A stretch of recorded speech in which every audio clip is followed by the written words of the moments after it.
In conversation, we have Arul, who has been working with women farmers and integrated development planning in rural areas. He is a PPIA fellow based in Chhattisgarh, affiliated with Transform Rural India, and holds a BSc in statistics as well as an MA in sociology from Delhi University. So, tell us about the TRI approach and how do they accomplish things differently? So at TRI, we have a trifocal approach where we try to build that synergy between Samaj Sarkar Bazaar, communities, government, and market. So what we do is we have different verticals, CAL, PPIA, BMFL, and CAL is Community Action Lab, PPIA is Public Policy in Action, and I'm part of that.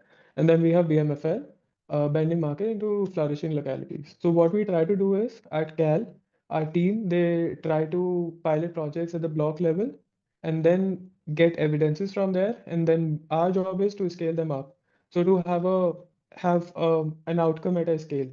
Tell me about any significant project that you've worked upon and what was its goal? We were focusing on how to conserve water initially. So we had this Sangam Abhiyan in collaboration with the state. And as a subset of it, we were running More Gaon More Pani Abhiyan in the districts. And for this, we had identified master trainers across Chhattisgarh and at the district in Kanker. There are 7 blocks. So for these 7 blocks, we have 2 trainers and we had cluster-wise trainings.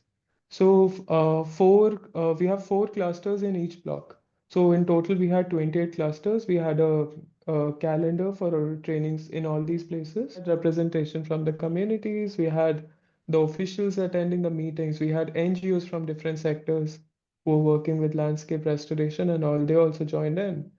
And later on, what we did was, so initially we had planned to conserve water. So we had provided training on the use of GIS maps. So GIS map is a technology which helps you to visualize the landscape of a particular region so that you can plan accordingly. So we have, for instance, you need to plan for ponds. So you would need pond at a lower lying area. So these maps would just help the communities to visualize the land better. And so we had later on the SHG DDs would go to the field and they would use these GIS maps and plan accordingly. And then we would try to integrate these plans into VPRP and later on into GPDP. So that was the idea. And so this was one part of the project. But then we thought, okay, we need to utilize the surface water as well.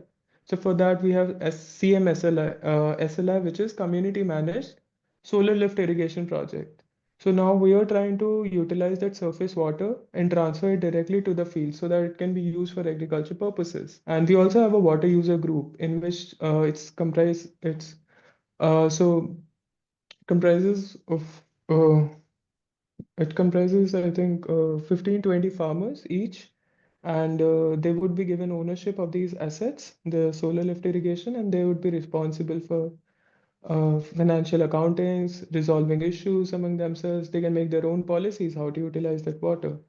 So in a way, they are the owners of it, and we are just hand-holding and providing them that access to technology. And for the third, we have also map different NGOs who are working together since we talk about convergence. And we have already mapped for 15 to, I think, 15, 18 NGOs. And we have come together, we established a restoration hub. In this restoration hub, we have had different dialogues and we have presentations from different NGOs. So we can have a repository of best practices and we can learn from each other's failures. So that's it. So, do you think, from your experience over there, that community voices are being heard enough by policymakers and implementers? And what do you think needs to improve? If community voices were being heard, we wouldn't be here. So the very fact that we are here, so we act as a bridge between the communities and the system here, the institutions that we talk about. And it is very important that these voices get heard. So we go to these communities, we try as much as possible. We try and as much as we can, we include them in these meetings so that they can voice their own opinions. So, Arul, thank you for that honest and deeply thoughtful conversation. It's voices like yours that really make us focus on rural development. And to our viewers, these are just glimpses of the larger conversation we'll be having at the India Rural Colloquy 2025, happening August 1st to 8th. If you're invested in reimagining governance, equity, and justice in rural India, this is where you need to be. Follow TRI's channel for the full interview series and join us at India Rural Colloquy 2025 for dialogues that matter with people who make change happen. Namaste.